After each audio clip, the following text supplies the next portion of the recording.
warahmatullahi wabarakatuh. A'udzu billahi minasyaitonir rajim. Bismillahirrahmanirrahim. Alhamdulillahi rabbil alamin wal 'aqibatu lil muttaqin wala udwana illa 'alal zalimin. Asyhadu an la ilaha illallah wahdahu la syarika lah wa asyhadu anna Muhammadan 'abduhu wa rasuluh.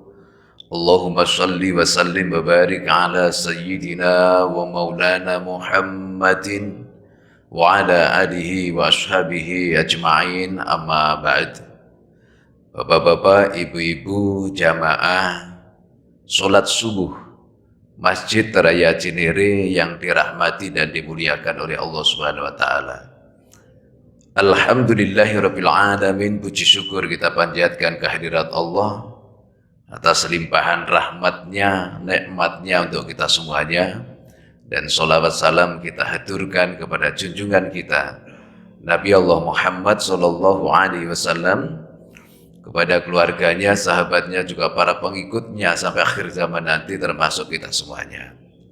Bapak Ibu sekalian, karena guru kita Ustaz Abdul Muta'ali beliau sedang pergi umroh, maka dari itu tugas untuk kajian pada pagi hari ini oleh Pak Ketua Umum dilimpahkan ke saya. Mudah-mudahan sedikit mengobati rindu kita untuk mencari ilmu. Pada kesempatan yang baik ini, saya akan membaca kitab, namanya kitab Minahus Saniyah, yang dikarang oleh Syekh Abdul Wahab Asy'arani.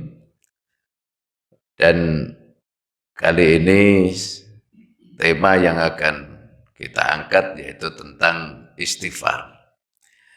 Bapak Ibu yang dirahmati oleh Allah, mengapa ini penting untuk kita pahami? Karena kita sebagai manusia ini tidak pernah luput dari kesalahan. Bahkan Rasulullah sampaikan, kullu bani adam khoto'in, atau kullu bani adami khoto'in. Seluruh atau setiap anak cucu Adam itu banyak kesalahan. Bahkan ada dalam satu hadis yang Rasulullah sampaikan, al-insanu makhluk khoto' wa nisyan. Jadi manusia itu tempatnya salah dan lupa. Nah, sebaik-baik orang yang salah, sebaik-baik orang yang melakukan dosa adalah orang yang bertobat kepada Allah Subhanahu wa taala. Dan salah satu daripada sarana untuk kita bertobat kepada Allah yaitu kita mohon ampun, dan kita sebut namanya istighfar kepada Allah Subhanahu wa taala. Bismillahirrahmanirrahim, wa aksir minal istighfari. Dan perbanyaklah untuk membaca istighfar, tabaan lil Qur'anil azim, karena mengikuti perintah Allah di dalam Al-Qur'an yang agung.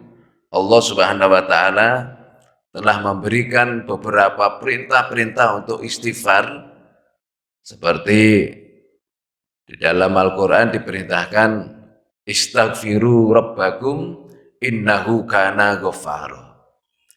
Ada banyak perintah-perintah istighfar, bahkan sampai puluhan, untuk kita selalu mohon ampun kepada Allah dengan istighfar kepada Allah Subhanahu wa taala. Nah, tentu ini nanti akan kita bahas seperti apa istighfar yang bagus, seperti apa cara kita mohon ampun kepada Allah Subhanahu wa taala dengan istighfar ini. Wa fil hadisi minar riwayatil Bukhari, dan di dalam satu hadis riwayat Imam Bukhari, ini Nabi kita Muhammad sallallahu alaihi wasallam, ya, inni la astaghfirullah ta'ala wa atubu ilaihi fi yaumin sab'ina marratan. Sesungguhnya saya, kata Nabi, itu selalu beristighfar kepada Allah Subhanahu wa taala, wa atubu ilaihi fi yaumin sab'ina marrat, dan bertobat kepada Allah setiap satu hari itu 70 kali. Ini Nabi, Pak. Jadi nanti kita bandingkan dengan diri kita, ya, seperti apa istighfar kita kepada Allah. Wali muslimin, dan hadis riwayat Imam Muslim, wa anni la yaghunna ala qalbi, kata Nabi, sesungguhnya saya ini hatiku diliputi dengan cahaya. Jadi sampai betapa hebatnya qalbu Rasulullah itu dipenuhi cahaya, cahaya ilahi, cahaya ubudiyah yang sangat luar biasa. Nah, kalau kita ini nggak tahu hati kita ini apakah diliputi cahaya atau justru banyak dosa gitu. Tentu nanti akan menjadi perbandingan dalam kehidupan kita. Wa inni la astaghfirullah ta'ala, kata Rasulullah, dan saya selalu bertaubat, beristighfar kepada Allah Subhanahu wa taala mi'ata marah. Satu hari itu 100 kali. Jadi Nabi kita Muhammad sallallahu alaihi wasallam dalam satu hadis riwayat Imam Bukhari, beliau beristighfar itu satu hari 70 kali. Kemudian di dalam riwayat Imam Muslim, beliau beristighfar dalam satu hari itu tidak kurang dari 100 kali. Bapak Ibu yang dirahmati oleh Allah Subhanahu wa taala. Tentu kita paham betul Nabi kita Muhammad SAW adalah seorang Nabi yang maksum, yang dijaga oleh Allah Subhanahu wa taala, yang tidak punya dosa. Tetapi begitu pun Nabi memberikan contoh kepada kita bahwa Nabi kita Muhammad SAW beliau beristighfar, mohon ampun kepada Allah satu hari tidak kurang dari 100 kali. Ini Bapak Ibu sekalian. Lalu bagaimana istighfar yang mestinya kita baca? Banyak contoh-contoh istighfar yang semuanya itu juga dicontohkan oleh Nabi kita Muhammad sallallahu alaihi wasallam. Istighfar yang sangat bagus, yang sangat keren ya, yang dicontohkan oleh Nabi kita Muhammad sallallahu alaihi wasallam adalah sayyidul istighfar. Allahumma anta rabbi la ilaha illa anta khalaqtani wa ana abduka wa ana ala ahdika wa wa'dika mastata'tu a'udzubika min syarri ma sana'tu wa abu laka bi ni'matika alayya wa abu bi dzambi faghfirli fa innahu la yaghfiru dzunuba illa anta. Ini dalam beberapa riwayat dijelaskan siapa orang yang membaca istighfar, sayyidul istighfar ini kita baca di siang hari. Apabila di siang hari itu Allah panggil kita, Bapak sekalian, maka Allah jaminkan kita masuk ke dalam surga Allah Subhanahu wa taala. Dan apabila kita baca di malam hari dan malam hari itu Allah panggil kita, Allah masukkan kita ke dalam surga Allah Subhanahu wa taala. Karena memang kalau kita lihat dari sisi makna daripada sayyidul istighfar, coba kita renungkan, Allahumma anta rabbi. Dari bahasa yang dicontohkan oleh Nabi ini, ya Allah, engkau ini adalah Tuhanku. Rabbun dari bahasa memberikan perawatan, perhatian, yang mengurusi kita tiap hari, yang ngurusi makan minum kita, yang ngopenin semua kehidupan kita itu Allah Subhanahu wa taala. Maka kita ikrar, Allahumma anta rabbi. Ya Allah, hanya engkau yang ngurusin saya ini. Hanya engkau yang ngopenin saya ini, yang merawat saya ini hanya Allah Subhanahu wa taala. Merupakan salah satu ikrar yang sangat luar biasa. Terus kemudian la ilaha illa anta. Tidak ada Tuhan, tidak ada ilah yang wajib disembah, yang wajib dijadikan sandaran illa anta, kecuali hanya engkau ya Allah. Berarti sayyidul istighfar ini selain diawali dengan ikrar, juga dilanjutkan dengan penguatan tauhid, penguatan akidah yang sangat kuat, bahwa kita tidak akan tengok kanan, tengok kiri, kita hanya fokus bahwa ilah kita, Tuhan kita yang wajib kita sembah, yang wajib kita jadikan sandaran hanya Allah Subhanahu wa ta'ala. La ilaha illa anta khalaqtani. Ini merupakan salah satu ungkapan yang luar biasa. Ya Allah, engkau telah menciptakan aku ini. Jadi kita ini sadar betul bahwa ada di dunia ini, wujud di dunia ini karena sudah diciptakan oleh Allah Subhanahu wa Ta'ala. Berarti kalau Allah yang menciptakan, Bapak Ibu sekalian, kita nggak usah takut. Nanti saya bagaimana hidup saya dan lain sebagainya. Allah itu akan bertanggung jawab tentang urusan-urusan kita. Kadang-kadang kita ini sama orang tua sudah itu juga suka mengatakan begini, duh Pak Bu, saya itu anakmu. Ketika kita ngomong begitu berarti ada beberapa hal-hal yang kita sandarkan urusan kita kepada orang tua kita. Apalagi sandaran kita ini kepada Allah Subhanahu wa Ta'ala. Kalau bahasa gini, bahasa kasarnya, loh, Kau itu sudah menciptakan saya ya Allah, makanya semua tanggung jawab itu ya tentang kehidupan saya itu ya serahkan kepada Engkau, dan Engkau yang akan ngurusin setiap urusan saya. Ana abduka, dan saya ini, kami ini ya Allah, itu hambamu. Jadi kita tidak akan pernah menghamba kepada siapapun kecuali hanya kepada Allah Subhanahu wa Ta'ala. Terus kemudian di situ wa ana ala ahdika wa wa'dika mastata'tu, dan kami, saya ini ya Allah, tetap berada dalam janji-janji taat, dalam ikatan ketaatan yang selalu akan kami lakukan mastata'tu, semampu saya. Maka dari itu Bapak sekalian, kita taat kepada Allah, berusaha semaksimal mungkin sesuai dengan kemampuan kita. Kita mengatakan mastata'tu kenapa? Karena menyadari betul bahwa kita ini hamba yang sangat lemah di dalam menghadapi berbagai hal-hal yang menjadi kewajiban untuk kita semuanya kepada Allah Subhanahu wa Ta'ala. Maka kita sampaikan kepada Allah, kami akan menghamba kepadamu, beribadah kepadamu mastata'tu, selagi saya ini mampu. Nah, tentu kemampuan ini kita ukur, kita terus berusaha. Kemampuan orang satu dengan yang lainnya tentu tidak sama. Itu akan mempunyai nilai berbeda-beda. Tetapi semua berusaha semaksimal mungkin sesuai dengan kemampuan yang ada. Terus kemudian Bapak sekalian, dari situ kita juga melanjutkan satu bahasa yang sangat luar biasa. Wa ana ala ahduka wa wa'dika mastata'tu, terus kemudian a'udzubika min syarri ma sona'tu. Nah, ini yang harus kita perhatikan. Dan saya mohon perlindungan kepadamu ya Allah dari buruknya perilaku saya. Nah, ini setiap hari dihadapkan satu godaan ujian yang tidak ringan. Jadi kalau kita bicara dengan godaan, itu godaan ini terbagi menjadi dua. Ada eksternal, ada internal. Eksternal itu dari, kalau kita sebut namanya syaitan ataupun iblis, itu dari luar diri kita.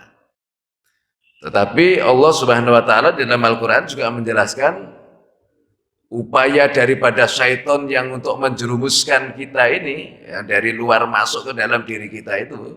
Kata Nabi, kata Rasulullah, kata Allah Subhanahu wa Ta'ala di dalam Al-Quran, inna kaidas syaitan kana do'ifa. Sesungguhnya godaan syaitan yang datang dari luar, dari eksternal kita ini, itu lemah. Setan ini punya target-target tertentu terhadap kehidupan kita. Yang pertama, bagaimana manusia itu diusahakan untuk manusia itu terjerumus dalam jurang kesengsaraan yang dapat dimurkai oleh Allah Subhanahu wa Ta'ala. Apabila target ini tidak berhasil bagi kita semuanya, jadi syaitan mempunyai target untuk kita semuanya untuk dijerumuskan. Kalau itu tidak berhasil dari plan yang pertama ini tadi, maka syaitan mempunyai jalur kedua. Plan yang kedua, orang kok disuruh jangan ibadah tetap ibadah, disuruh jangan ngaji tetap ngaji, Disuruh jangan ke masjid, tetap ke masjid. Disuruh jangan berbuat baik, kata setan tetap berbuat baik. Maka setan ini menggunakan plan kedua, ya sudah Anda tetap melakukan perbuatan-perbuatan yang baik itu, tapi tujuannya dibelokkan. Ini yang dinamakan tujuannya yang bukan karena Allah Subhanahu wa Ta'ala. Bisa karena riya, karena macam-macam lah, yang bukan karena Allah. Itu tujuan dari setan. Nah, apabila orang digoda, dihalangi, sudah tetap tidak berhasil. Terus kemudian dibelokkan tujuannya, orang ini tetap hatinya tertata menjadi orang-orang ikhlas.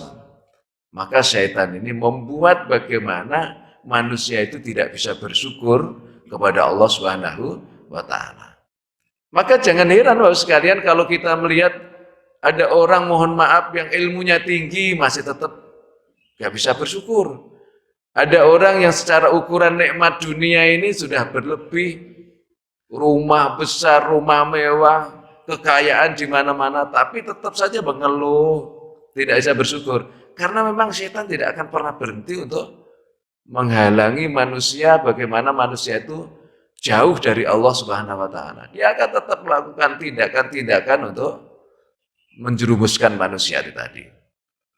Tapi itu tadi Bapak sekalian, ini tidak akan berhasil kalau tidak ada celah kerjasama perilaku-perilaku buruk yang muncul dari internal kita. Nah, apa itu internal kita itu? Internal kita itu ada yang dinamakan hawa nafsu. Jadi hawa nafsu ini hati-hati. Jadi setan ini nggak akan bisa masuk ke diri kita kalau tidak ada pintu yang dinamakan hawa nafsu. Nah, hawa nafsu ini setiap kita, manusia ini, Bapak Ibu sekalian, ini memang menjadi kelengkapan hidup kita. Jadi hawa nafsu ini bisa juga jadi karunia bagi kita, tetapi juga jadi masalah bagi kita. Maka begitu Rasulullah sampai memerintahkan seperti apa kita harus istighfar, salah satu untuk menghancurkan upaya-upaya setan, menghancurkan hawa nafsu yang ada di dalam diri kita ini, karena memang sangat berat, Pak. Mengapa berat? Hawa nafsu itu tidak kenal baik, tidak kenal buruk. Yang dikenal hawa nafsu yang penting senang.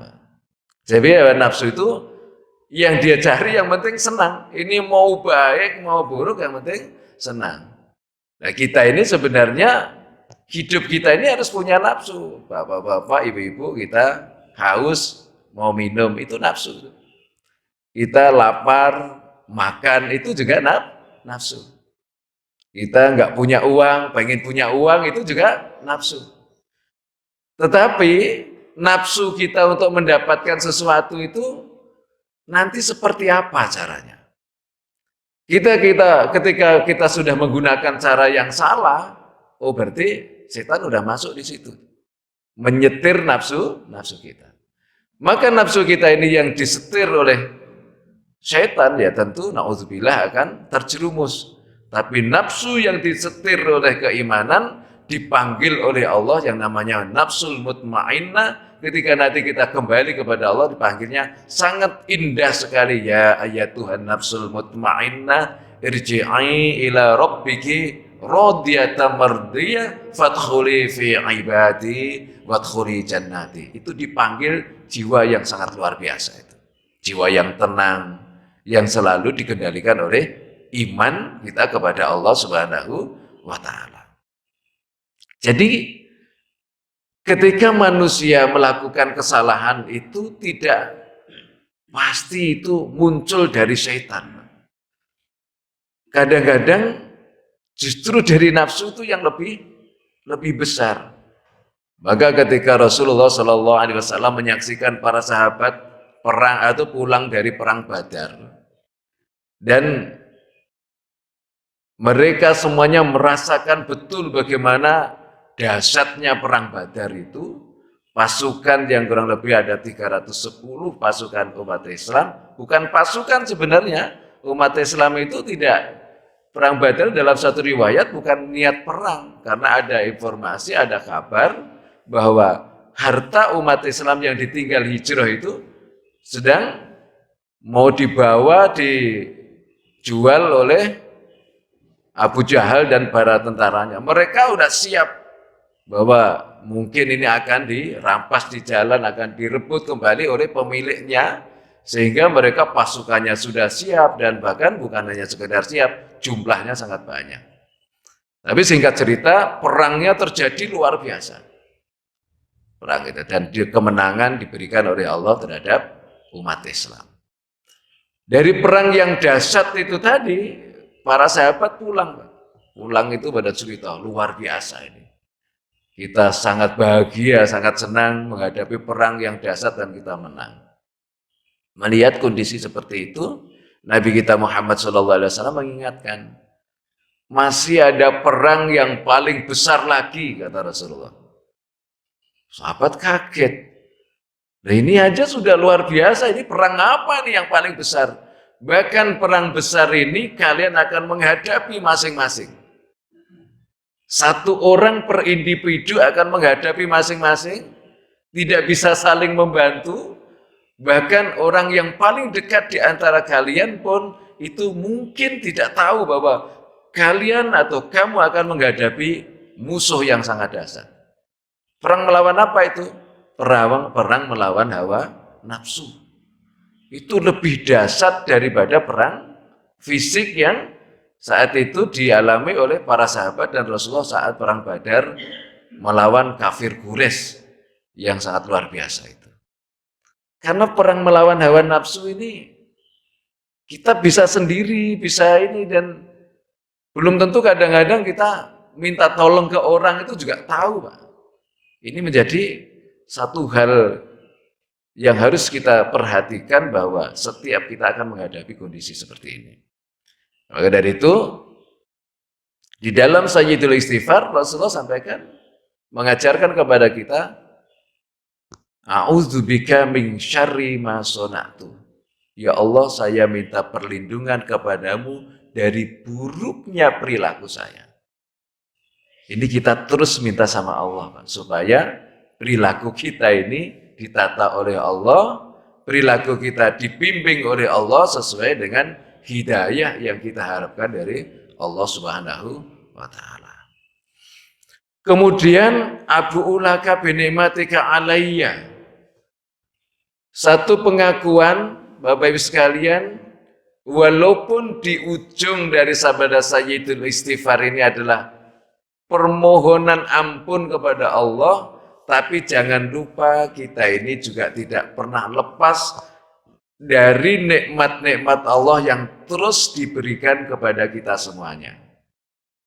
Makanya Abu ulaka, saya mengakui ya Allah, mengakui betul kepadamu, binikmatika alayya, dengan nikmat-nikmatmu yang terus tidak kunjung henti kau berikan kepadaku. Bapak-bapak, ibu-ibu, ketika pagi tadi atau malam ini tadi, kita tiba-tiba bangun. Dibangun itu yang terpikir di dalam diri kita ini, tidak ada apa-apa kecuali ambil wudhu, sholat tahajud, terus kemudian Bapak Ibu bisa berangkat ke masjid, melaksanakan sholat berjamaah, sholat subuh berjamaah, yang fadilahnya luar biasa, seperti sholat malam penuh.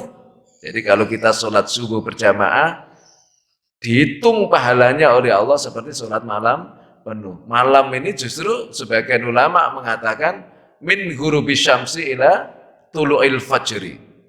Jadi mulai dari terbenam matahari, mulai terbenam matahari sampai terbitnya fajar shadiq.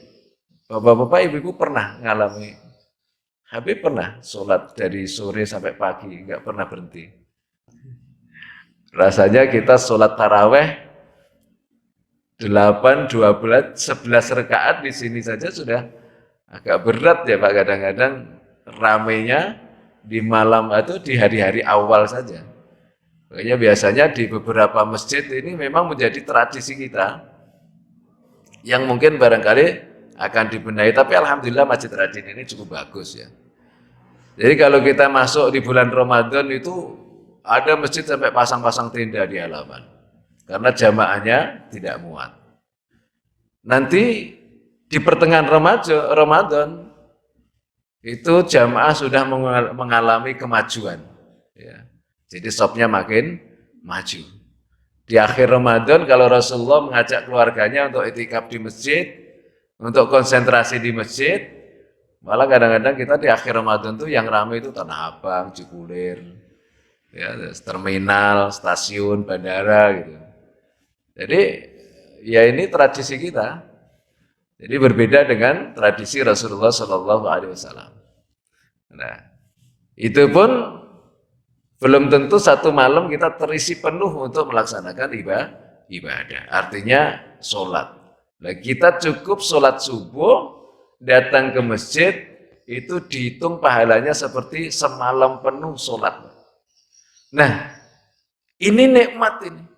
Ini karunia dari Allah. Maka ketika orang terbelenggu dengan dosa, jangan sampai kita itu terus melupakan nikmat Allah Subhanahu wa taala. Iya, dosa kita tetap ada. Kita tetap selalu melakukan dosa saja. Kita nggak tahu memang seperti itu. Al-insanu makhluk kotor wanisian. Tetapi ingat bahwa nikmat-nikmat Allah, pagi-pagi kita bangun ingat Allah, melaksanakan sholat subuh, terus kemudian alhamdulillah sempat duduk mengaji seperti ini, perjalanan kita. Jadi Bapak sekalian, kalau ada pengajian di masjid atau dimanapun, kita sambil sholat, niatkan ya sholat ke masjid, memakmurkan masjid Allah, dan niatkan thalabul ilmi. Hadisnya sahih, Bapak-bapak, ibu-ibu kita berangkat ke majelis ilmu, mulai langkahkan kaki kita dari rumah, sampai kemudian kembali ke rumah lagi, itu diliputi, dipayungi oleh payung rahmatnya Allah Subhanahu wa taala dengan malaikat yang diempaskan sayapnya memayungi kita. Dan seluruh ikan-ikan yang ada di lautan, seluruh Pak, nggak tahu jumlahnya berapa, triliunan kali berapa itu, semuanya memohonkan ampun kepada kita semuanya. Jadi mereka mohon ampun kepada Allah untuk kita semuanya yang niat mencari ilmu tadi. Maka salah satu upaya kita mohon ampun kepada Allah, salah satu sarannya adalah datang ke majelis ilmu. Apalagi ini datangnya banyak itu, untuk sholat subuh, untuk itikaf, untuk cari ilmu, silaturahim, semuanya masya Allah sudah nilai ibadah kepada Allah Subhanahu wa taala. Maka dari itu kita tidak bisa untuk melupakan, mengabaikan nikmat Allah, dan nikmat rahmat itu, rizki itu jangan diartikan hanya berbentuk fisik materi saja. Kadang-kadang orang dianggap nikmat rizki itu ya kalau duit banyak, pangkat naik, terus kemudian setelah secara dunia terlihat bagus, antum berkah banget itu. Padahal dinamakan barokah itu adalah ziyadatul khairat. Ketika pangkatnya naik, makin taat enggak sama Allah? Makin dekat enggak sama Allah? Ketika hartanya makin banyak, makin membuat dia dekat kepada Allah apa enggak? Makin sombong atau makin rendah hati? Makin dermawan atau makin bakhil? Nah itu nanti dinilai, kalau dia makin dermawan, makin rendah hati, makin dekat dengan Allah, itu namanya barokah.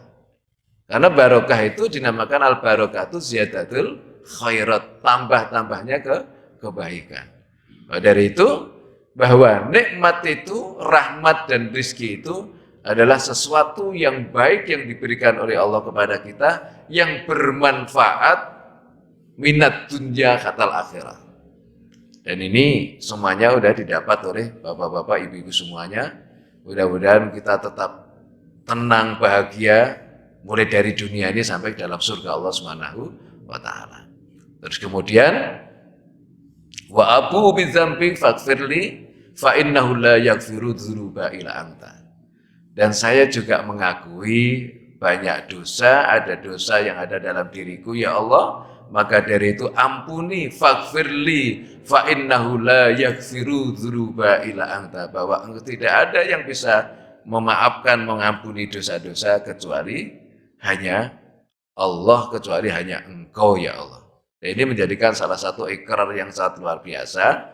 Bapak sekalian, mudah-mudahan yang belum hafal berusaha untuk menghafal doa Sayyidul Istighfar.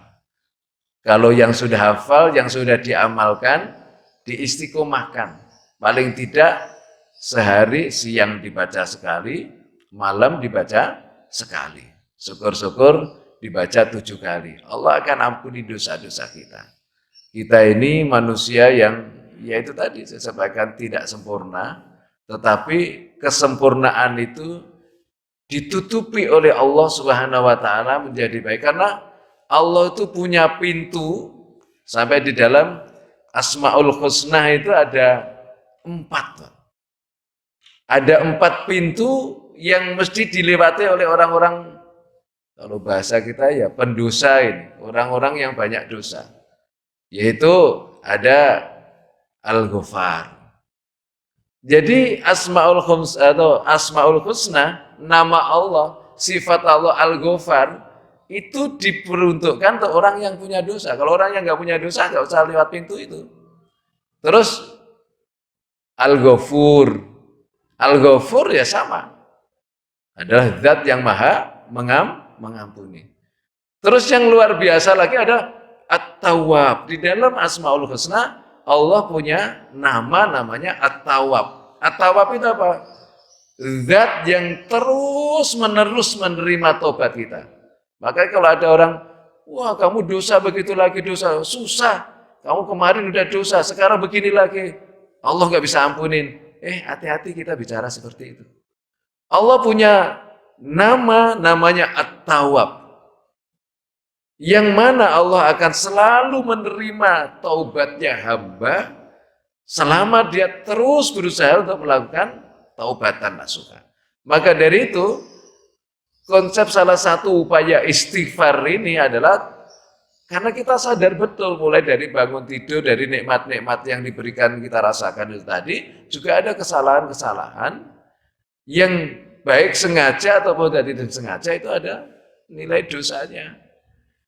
Makanya kalau kita baca satu riwayat di Bukhari itu juga ada orang nanti pada ketika kita wafat Pak, di alam barzah itu, di kuburan itu nanti baik orang yang baik banget sampai orang yang sangat buruk itu semuanya menyesal. Orang yang sangat baik menyesal karena di alam kubur itu nanti ingat ada beberapa waktu, ada apa yang kadang-kadang tersia-siakan. Kalau tahu seperti ini pasti saya tidak akan menyia-nyiakan waktu itu. Semuanya akan saya manfaatkan dengan sebaik mungkin, karena di saat itu merasakan betul bagaimana nikmatnya pahala dari Allah dan bagaimana sanksi beratnya dosa kepada Allah Subhanahu wa ta'ala. Makanya mau orang baik, mau orang buruk, ada rasa penyesalan karena masih ada hal-hal yang belum maksimal yang dilakukan di dunia ini.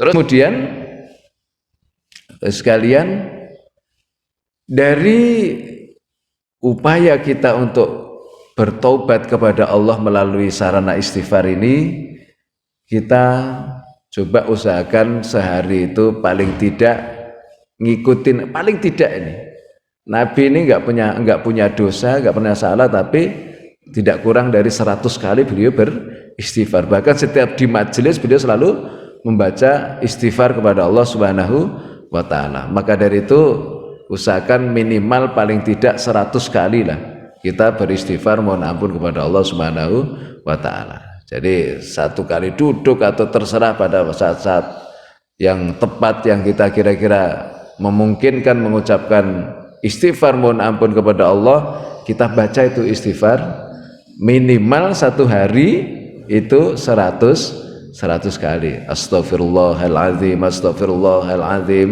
astaghfirullahaladzim, dibaca 100 kali. Supaya apa? Supaya Allah terus mengampuni dosa-dosa kita, karena Allah juga mempunyai sifat namanya atau mempunyai asma namanya At-Tawwab. Terus kemudian ada namanya Al-Afwu. Jadi ada 4 pintu bagi orang-orang yang bersalah, yang oleh Allah dikasih pintu untuk masuk ke dalamnya.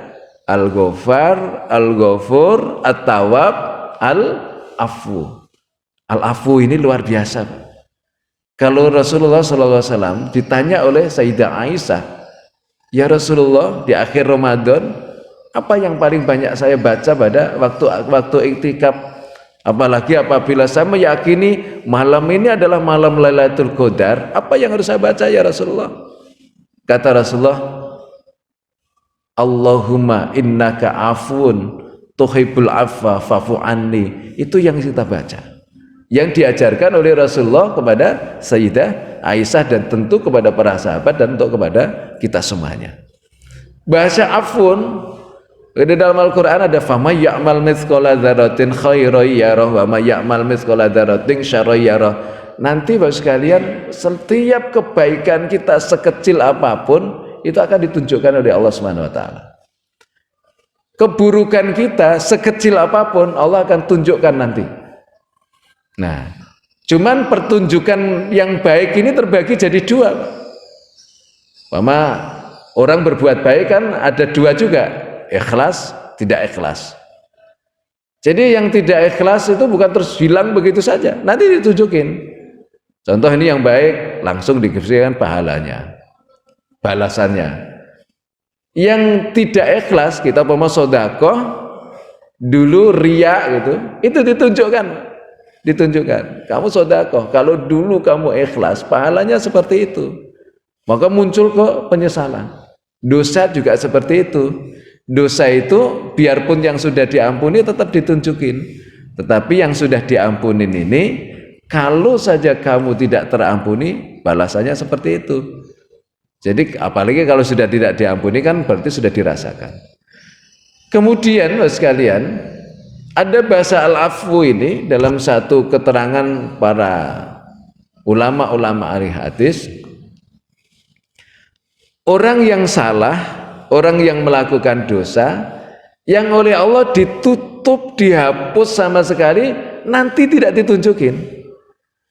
Walaupun sebenarnya sudah diampuni dosanya, kalau sampai ditunjukin kan kita malu juga.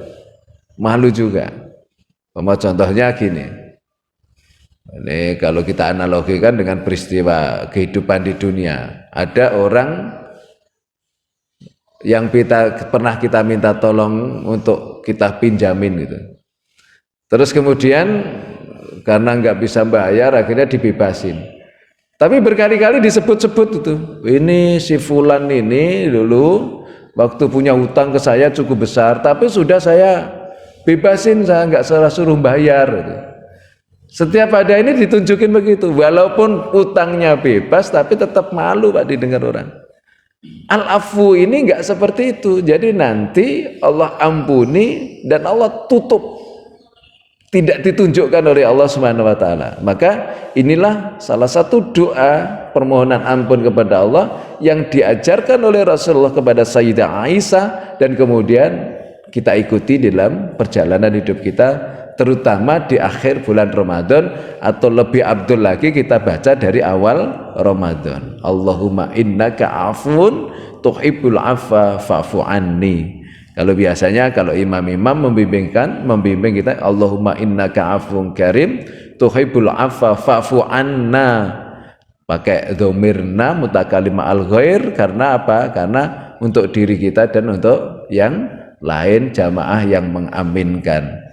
Makanya kalau di sini itu kita Bilal itu sedang membaca, kita baiknya mengikuti Pak, supaya masing-masing kita mendapatkan faedah manfaat daripada doa yang kita baca, zikir yang kita baca itu. Baik, mungkin itu sedikit sebagai pengisi kajian pagi hari ini supaya tidak kosong dan supaya maziah keistimewaan istiqomah itu tetap berjalan, karena banyak ulama yang mengatakan al istiqomatu abdulul minal karomah. Jadi istiqomah itu lebih abdul daripada karomah. Makanya mudah-mudahan ini niat Bapak Ibu untuk istiqomah ngaji di Masjid Raya Cinere tidak terputuskan, dan kita doakan guru kita dalam melaksanakan ibadah umrohnya sehat walafiat dan pulang juga dalam keadaan sehat membawa umroh yang mabrur. Mungkin itu dari saya, kurang lebihnya mohon maaf. Wallahumma fiqh lakum wa mithoriq. Wassalamualaikum warahmatullahi wabarakatuh.